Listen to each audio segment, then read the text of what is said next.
되로니라. 아멘. 오늘 벌떼와 호르마라는 제목으로 하나님 말씀, 우리 신명기 강의 세 번째 시간입니다. 이스라엘 백성들이 이 가데스 바네아에 약 40일 동안을 정탐꾼을 보냅니다. 근데 그들이 이 정탐꾼을 보내고 돌아왔을 때 하나님의 말씀을 믿지 않았기 때문에 그들은 정탐이 필요했던 것입니다. 다수가 연합을 했죠. 그래서 정탐꾼들의 보고를 받고 그들에게 이 원망과 낙심이 전염병처럼 퍼지게 되었습니다.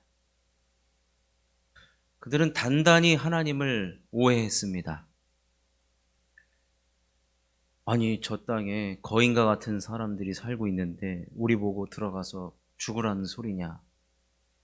그들은 하나님을 단단히 오해했죠. 그래서 모세가 하나님은 어떤 분인가, 우리에게 향하신 하나님은 어떤 분인가를 가르쳐주고 있습니다. 우리 하나님은 먼저 가시는 하나님, 즉 우리를 인도하시는 하나님이시고 우리를 위하여 싸우시는 하나님이라는 거예요. 그것만이 아니라 우리 하나님은 자기의 아들을 안는 것과 같이 안아주시는 하나님이라고, 그리고 구름 기둥과 불 기둥으로 지켜 보호해 주시는 인자하시고 자비하신 하나님이라는 거예요. 그게 30절과 31절과 33절에 나타나고 있습니다. 그럼에도 불구하고 그들은 하나님 앞에 이 다수로 연합을 하면서 이 불만과 원망과 낙심을 합니다. 이런 모습을 보고 하나님이 노하시면서 그들에게 악한 세대라고 말씀하십니다. 자, 신명기 1장 35절에 보니까 이 악한 세대 사람들 중에는 내가 그들의 조상에게 주기로 맹세한 좋은 땅을 볼 자가 하나도 없으리라. 하나님을 오해하고 또 믿지 않는 이 불신앙의 결과는 처참합니다. 왜냐하면 그토록 바라던 가나안을 못 들어가는 인생이 되었기 때문에 그래요. 지금 이스라엘 백성들, 즉 광야 세대에게 모세가 지금 설교를 하고 있습니다. 어디서 설교를 하고 있냐면 이제 요단강만 건너면은 바로 가나안 들어가는 그 바로 앞에서 이 말씀을 듣고 있는데, 지금 어떤 얘기를 하고 있느냐면 결국에는 출애굽 세대, 출애굽에서 자라고 노예 생활했던 그 사람들은 단 한 명도 가나안에 못 들어가는 인생이 됐다는 거예요. 그 이유는 하나님을 오해하고 불신앙의 결과이었다는 거예요. 근데 거기에는 모세도 포함되었으니 얼마나 안타까운 상황인지 모릅니다. 근데 그치만 그 가운데서 하나님의 말씀대로 보고를 했던 두 사람이 있었죠. 갈렙과 여호수아는 가나안에 들어간다고 하나님 말씀해 주십니다. 36절이죠. 오직 여분네의 아들 갈렙은 온전히 여호와께 순종하였은즉 그는 그것을 볼 것이요 그가 밟은 땅을 내가 그와 그의 자손에게 주리라 하시고. 갈렙이 택함 받은 이유, 갈렙은 가나안을 들어갈 수 있었던 이유는 하나님 말씀에 대한 온전한 순종 때문에 그렇습니다. 여러분, 신명기는 모세가 이스라엘 백성들에게 전한 세 편의 설교가 기록되어 있다고 말씀드렸는데, 이 신명기의 가장 중요한 주제가 무엇이냐면 순종입니다. 순종. 순종하지 않았던 이 출애굽 세대는 다 죽었다는 거. 여러분, 죽음이 무엇입니까? 사망이잖아요. 사망은 어떻게 나타납니까? 죄의 삭시 사망이라는 거. 결국에는 하나님을 오해하고 또 하나님을 불순종했던 저들은 광야에서 다 죽었다는, 가나안 들어가지도 못하고 다 죽었다라는 거예요. 신명기에 가장 큰 주제가 있다면 순종인데 단순합니다. 순종하면 복이고 순종하지 않으면 저주입니다. 이것은 하나님 말씀이기 때문에 어쩔 수가 없습니다. 그래서 지금 광야에서 광야 생활을 마치고 40년 동안의 광야 생활을 마치고 이제 가나안에 들어가고자 하는 그 광야 세대들을 향하여서 모세가 설교를 하면서 결국에는 지금 설교의 주제가 무엇이냐? 순종입니다. 순종. 하나님 말씀을 들어가는 과정에서도 순종이 필요하고 가나안에 들어가서 정착하는 과정 가운데서도 하나님 말씀에 대한 절대적인 순종이 우리가 복받고 살아가는 길이라는 거예요. 여러분, 불순종이 무엇이냐면 하나님을 완전히 버린다는 배교의 개념이 아닙니다. 불순종이 어떻게 어떤 형태로 나타나냐면 내가 하나님 자리에 있어버리면 여러분 그게 불순종의 형태로 나타나게 됩니다. 여러분 자전거 타실 줄 압니까? 자전거 처음에 배울 때 뒤에서 이렇게 잡아줘요. 그죠? 네, 그럼 막 이렇게 가다가도 막 쓰러지면서 막 배우긴 하는데 뒤에서 딱 잡아주다가 어느 순간 이렇게 균형을 잡고 가다 보면은 살짝 논단 말이에요. 그러면은 잡고 있는 줄 알고 가다가 또 이렇게 넘어지고 그런데 어느 순간 잘 타다가 이제 잡지 말라 그래요. 내가 알아서 갈 테니까. 스승에 대하여서 가르쳐준 사람에 대한 예의도 없이 그냥 손 놔! 자기가 타겠다고. 여러분 손 놔! 이거 하고 이제 손 놔도 됩니다. 제가 한번 타보겠습니다. 이 어감이 다르잖아요. 지금 마치 이스라엘 백성이요. 아니 내가 출애굽시키고 내가 여기까지 시내산에서 율법 주고 또 만나와 메추라기를 먹여주면서 여기까지 왔는데 이제 하나님 손 놓으라는 거예요. 하나님 손 떼세요. 이제 우리가 갈 길 우리가 알아서 결정할 테니까. 그래서 여러분 정탐꾼을 보내면서 그들이 가장 많이 했던 얘기가 뭐냐? 우리가예요. 근데 하나님은 뭐예요? 내가 하나님이. 이제 이런 겁니다. 이스라엘 백성들이 약간 무슨 머리가 컸는지 내가 할 수 있으니까 이제 하나님 우리 뒤를 따라오시라. 그래서 모세가 우리 하나님이 어떤 하나님이냐라고 오해한 걸 풀어줄 때 뭐라 하냐면 우리보다 앞서 가시는 하나님이라고 그랬어요. 그리고 우리보다 먼저 가셔서 우리를 위해서 싸워주시고 그리고 구름 기둥과 불 기둥으로 우리를 보호하시고 인도하신다는 이 모든 것의 이 속성이 무엇이냐면 하나님은 앞서가시고 우리는 그 뒤를 따라가는 것이 돼야 되는데 불신앙이 뭐냐? 불순종이 뭐냐? 이것을 이제 바꾸겠다는 거예요. 하나님 이제 내가 갈 테니까 하나님 뭐 따라오든지 말든지 하십시오. 이게 이 정탐 가데스 바네아에서 벌어진 일이라는 거죠. 정탐이 며칠간 이루어졌냐면 40일 동안 이루어졌어요. 그래서 하나님께서는 그 하루를 1년으로 쳐가지고 40년 동안 광야 생활을 한 거예요. 여러분 아까 이 사람이요 죄성이 있어가지고 자꾸 하나님 자리에 앉고 싶어 합니다. 근데 이게 언제부터 비롯됐느냐? 에덴에서부터 비롯된 거예요. 에덴에서. 그 뱀이 사탄이 아담에게 뭐라고 이야기합니까? 이것을 먹으면 네 눈이 밝아져서 하나님과 같이 되리라. 여러분 우리는 하나님과 같이 될 수 없는 존재죠. 그런데 이것이 바로 하나님과 같이 되고자 하는 것이 죄이거든요. 근데 이 죄의 그 속성이 바벨탑에서도 나타납니다. 바벨을 쌓은 이유가 하나님과 같아지려고, 좀 더 높이 가면 하나님 거기 계시니까 우리가 동등한 위치가 되지 않을까? 그런데 지금 이 광야에서 똑같은 일이 벌어진 것이죠.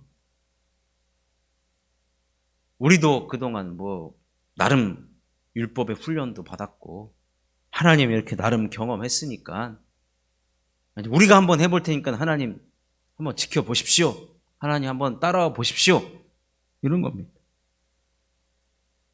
여러분, 이 죄라는 말, 헬라어가 하마르띠아라는 말인데 이것이 무엇이냐면, 이렇게 양궁을 보면은 이렇게 양궁에는 이게 표적지에다가 화살을 쏴가지고 맞으면은 가운데에 맞으면 10점, 그 다음부터 점수가 깎이잖아요. 근데 이 관역에도 맞지 않는 상태가 뭐냐면 하마르띠아, 죄라는 거예요. 죄. 순종이라는 것은 이 관역 안에 있어야 되는 건데 자꾸 이 죄의 속성이 뭐냐면 이 관역을 자꾸 벗어나려고 그래요. 여러분, 애기들 키워보면은 처음에 이유식 막 먹여주잖아요. 잘 받아 먹어요. 근데 조금만 크면 탁 하면 아유, 그냥 조그만 게 그냥 맛없으면 탁 해버리고 아유.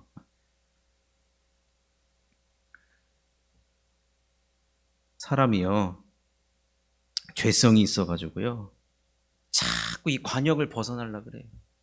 아유, 자꾸 하나님이 간섭하는 것 같고 자꾸 하나님이 말씀으로를 얽매이는 것 같고, 그런데 자꾸 벗어나려고 하는 그런 상태는 바로 죄인데, 죄의 삭시 무엇이라고요? 사망입니다. 사망. 그래서 하나님께서 화가 나셔가지고 너희들 광야로 다시 돌아가라는 거예요. 이건 뭐예요? 사망 선고를 선포한 거나 마찬가지입니다. 그런데 여러분, 사망 선고를 받으면 이스라엘 백성들이 어떤 반응으로 나와야 됩니까? 아이고, 납작 엎드려가지고 하나님 회개합니다. 하나님 용서해 주십시오. 그래야 되는데요. 자, 41절에 보면은 기가 막힌 일이 벌어집니다. 41절. 한번 같이 읽겠습니다. 시작.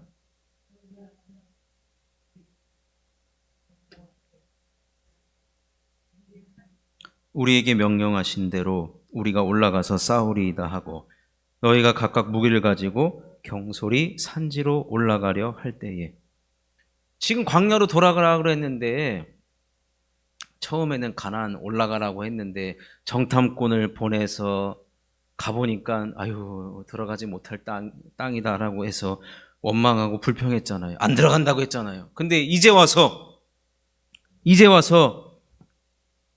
하나님 분명히 광야로 가라고 했는데 아닙니다. 우리가 주의 말씀을 순종하고 올라가서 싸우겠습니까? 여러분, 무슨 이게 지금 하는 겁니까? 지금 하나님께서 사망 선고를 내린 거예요. 심판이 내려진 겁니다. 근데 지금 이 심판을 거부하고 있는 거예요. 거부하고 있는 거예요. 무시하는 거죠. 하나님 말씀을 무시하는 거예요. 그래서 모세가 이러한 모습과 행동을 보고 뭐라고 표현했냐면, 저기 보면은 경솔히 산지로 올라가려 할 때 그러잖아요. 경솔하다라는 말을 히브리어로 보니까 가벼운 행동이라는 거예요. 이 말은 결국엔 하나님 말씀을 가볍게 여긴다는 거예요. 가볍게 여긴다는 말이 뭐예요? 하나님 말씀을 농담으로 여겼다는 거예요. 아니, 여러분, 누가 하나님 말씀을 농담으로 여깁니까? 여기 계신 분 중에서 하나님 말씀을 누가 농담으로 가볍게 여기는 사람이 도대체 누가 있습니까? 하나님 말씀은 약속의 말씀이요, 그 말씀으로만 천지를 창조하셨기 때문에, 말씀의 능력이 있기 때문에 그 말씀을 여러분 가볍게 여길 사람은 단 한 사람도 없는데, 지금 이스라엘 백성이 하나님 말씀을 가볍게 여기고 경솔히 산지로 올라갔습니다. 여기서 우리가 또 살펴볼 수 있는 것이 무엇이냐면, 믿음 없음, 또 이 불순종하는 그러한 신앙의 자세가 나타나는 사람들에게 공통적으로 보이는 현상이 뭐냐면, 하나님 말씀이 잘 안 들리는 거예요. 누구의 얘기도 안 듣는 거죠. 안 들리는 건지 일부러 안 듣는 건지는 모르겠는데 하나님 말씀이 하나도 안 들리기 시작하는 겁니다. 그게 가볍게 여기는 거죠. 하나님 말씀은 여러분 얼마나 진지하고 또 무겁게 우리가 사실은 받아들여야 하는데, 따라서 우리가 하나님 말씀이 안 들리면요, 당연히 모세의 말이 들릴 리가 있습니까? 그러니까 우리가 신앙생활을 할 때 우리가 귀를 점검할 필요가 있어요. 귀를. 그래서 사실 신명기에 보면은 쉐마 이스라엘이라고 나오거든요. 이스라엘아 들으라 그랬어요. 들으라. 신앙생활은 듣는 겁니다. 하나님 말씀을 듣는 거예요. 듣는 게 안 되면요, 어떻게 할 방법이 없습니다. 말씀을 들어야 뭘 은혜를 받든지 말든지 할 거 아니겠습니까? 내가 믿음을 점검할 때요, 나는 과연 잘 듣고 있는가? 네. 여러분, 사실 하나님 말씀 들을 때 우리의 모든 것을 사실은 쏟아부어서 들어야 돼요. 경솔히 들을 수가 없는 말씀입니다. 하나님 말씀이 안 들리니 저들은 결국에는 죄의 길에 완전히 들어섰습니다. 그런데 이스라엘 백성들이 보여준 태도는 죄를 짓지 않는 상태로 돌아가려. 이미 그들은 죄의 강을 건너버렸는데, 여러분, 죄의 삭슨 사망이라고 할 때 죄를 지었다면 이전 상태로 돌아가는 것은 불가능합니다. 왜냐? 죄에 대한 대가를 치루어야 하기 때문에 그래요. 자신이 죄를 지었다는 사실과 함께 그에 대한 대가를 겸손하게 받아들이는 것이 바른 태도입니다. 그런데 그들은 지금요, 없던 일로 치자는 거예요. 우리가 죄 지었던 것, 그냥 지우개로 그냥 지워버리면 되죠. 그냥 없던 일로 치고 다시 올라가겠습니다. 사건의 본질은 보지 않고 나타난 현상 처리에만 집중하고 있는 이런 모습은 전형적으로 나타나는 불신앙적 태도와 반응인 것이죠. 한동안 이런 문제를 가지고 이 사회적인 이슈가 돼가지고 우리 기독교인에 대하여서 엄청난 이 비난을 쏟아부은 적이 있어요. 무엇이냐면, 내가 상대방에게 죄를 지었는데 하나님한테 용서받으면 다 용서받은 줄 아는 거죠. 그래서 이창동 감독이 만들었던 밀양이라는 영화를 이 소재를 담고 있어요. 그 주인공의 자녀를 유괴를 하고 또 끔찍한 일을 벌였는데 감옥에 갔단 말이에요, 이 죄수가, 범인이. 근데 거기서 예수를 만나요. 그리고 하나님께 회개를 하고 용서함을 받아요. 근데 이 주인공은 또 하필이면 전도를 받아가지고 또 예수를 또 믿게 돼요. 그러니까 용서하라는 마음을 하나님이 주시니까 이 살인자를 면회를 간 거예요. 교도소로 면회를 갔는데 이 가해자가 오히려 피해자를 위로해주고 있는 거예요. 내가 하나님께 용서받은 사람이니까 당신도 위로를 받으라고. 오히려 이러한 모습이 보여졌는지 이 모습을 가지고 이제 사건의 본질은 보지 않고 나타난 현상 처리, 하나님께만 용서받으면 끝난다. 여러분, 구약에 이제 5대 제사가 있는데 속건제라고 있어요. 속건제. 속건제라는 것은 무엇이냐면, 내가 이 사람의 재물이나 이 사람의 뭐 아끼는 거나 하여튼 이 사람에게 피해를 줬다 그러면은 그 피해액만큼 거기다가 플러스 더해서 보상해 주는 게 바로 속건제예요. 이게 바로 구약에 나타난 제사를 통해 나타난 정신이거든요. 여러분, 그래서 이게 이제 어떻게 유럽에서 적용이 됐냐면, 세금을 늦게 내면은 그 연체료가 붙잖아요. 그게 이제 이 속건제에서 나온 거예요. 속건제. 이 사람의 재산을, 예를 들어서 이 사람 재산 20%를 내가 손해를 줬다. 그럼 거기다가 20%를 주고 거기다가 이자 개념으로 몇 프로를 더해서 이렇게 보상해 주는 게 속건제 개념이거든요.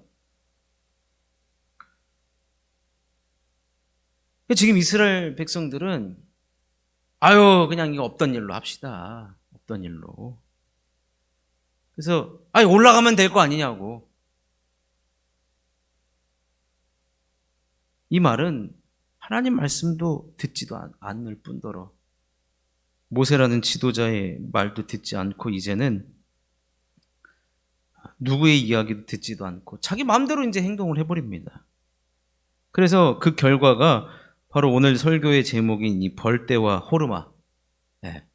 자, 43절과 44절인데 함께 읽어보겠습니다. 시작.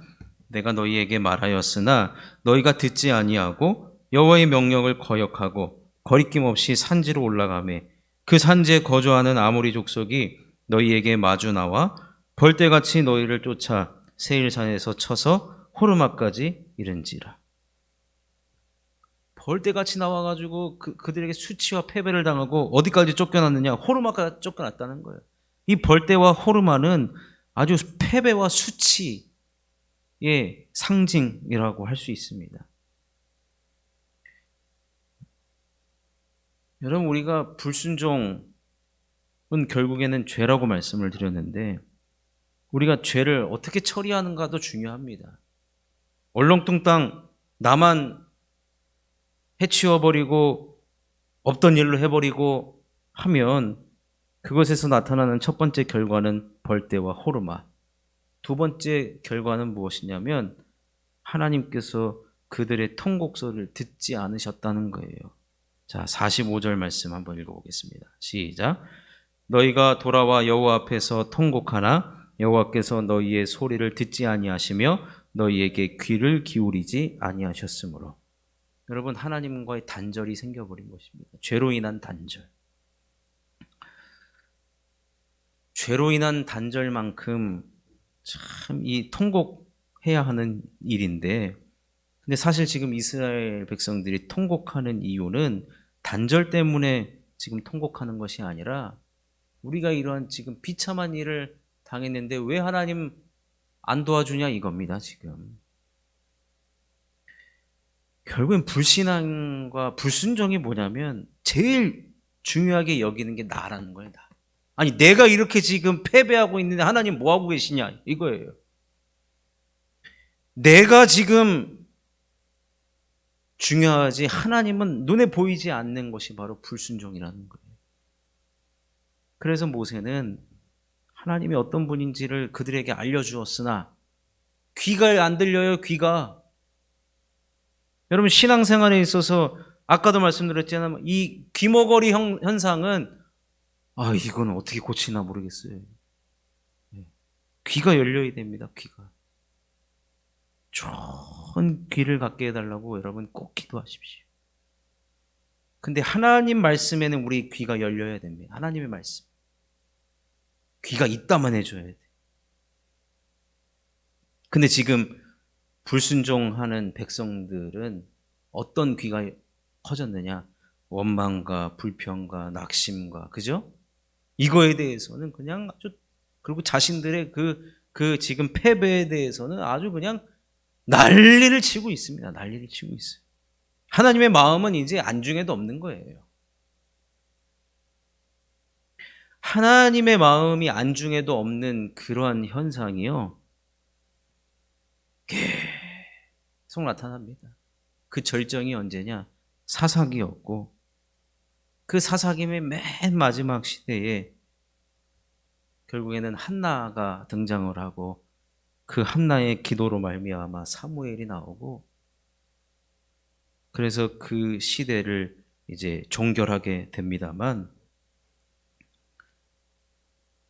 여러분, 나의 복에만 관심을 가지게 되는 그러한 현상, 그리고 나의 승리와 나의 성취와 나의 성공을 위해서 하나님이 이용되어지는,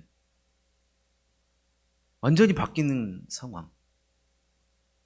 이런 상황은 어떤 결과를 낳느냐? 광야밖에 되지 않는다. 광야에서 40년 동안을 무의미한 시간을 보내는 그런 일밖에 벌어지지 않는다는 것입니다.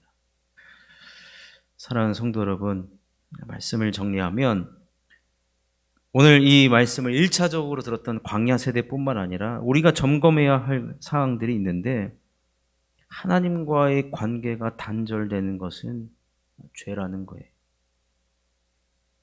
그리고 우리는 항상 하나님 말씀을 잘 들어야 됩니다. 귀를 기울여야 됩니다. 하나님 말씀을 잘 듣고, 그리고 하나님을 의지하는 것이 우리들에게 얼마나 중요한 것입니다. 하나님을 앞에 세우고 우리가 따라가는 삶, 여러분, 그것이 가장 복 있는 것이고 하나님 그것을 원하신다는 것입니다. 우리는 오늘 본문에 이스라엘 백성들을 향하여서 악한 세대라고 이야기했고, 또 경솔이라는 말도 나오고, 또 무엇이 나왔습니까? 거역했다. 그리고 거리낌이 없이. 이게 다 무엇이냐면 하나님 말씀을 가볍게 여기는 거예요. 여러분, 하나님 말씀을 얼마나 무겁게 여기고 계십니까?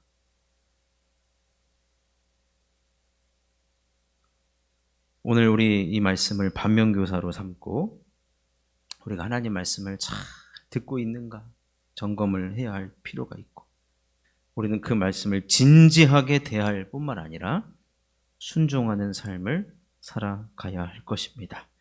순종하는 삶이야말로 결국은 축복이 열린 길이고 축복의 길을 걸어가는 것입니다. 우리의 삶에 있어서 절대로 이런 벌떼와 호르마가 나타나서는 안 됩니다. 우리는 하나님의 말씀에 어떻게든지 순종하는 그러한 믿음을 가지고 나아갈 때 하나님과 단절되지 않고 우리들에게 복의 길, 가나안의 길로 우리를 인도해 주실 줄로 믿습니다. 오늘 말씀을 기억하시면서 앞으로 계속해서 살펴보겠지만 신명기는 결국에는 순종입니다. 순종. 근데 이 순종할 때 누구와 싸우는가? 내 외부와 싸우는 일이 없어요. 다 나와의 싸움이에요. 말씀이 들리지 않으니까 그 나와의 싸움이고, 순종하지 못하는 내 마음과의 싸움이고, 남을 탓할 필요가 없습니다. 그러니 우리 모두는 순종 잘해서 하나님 예비하신 그 복을 다 받아 누리는 우리 모두가 되어야 될 줄로 믿습니다. 우리 함께 기도했으면 좋겠습니다.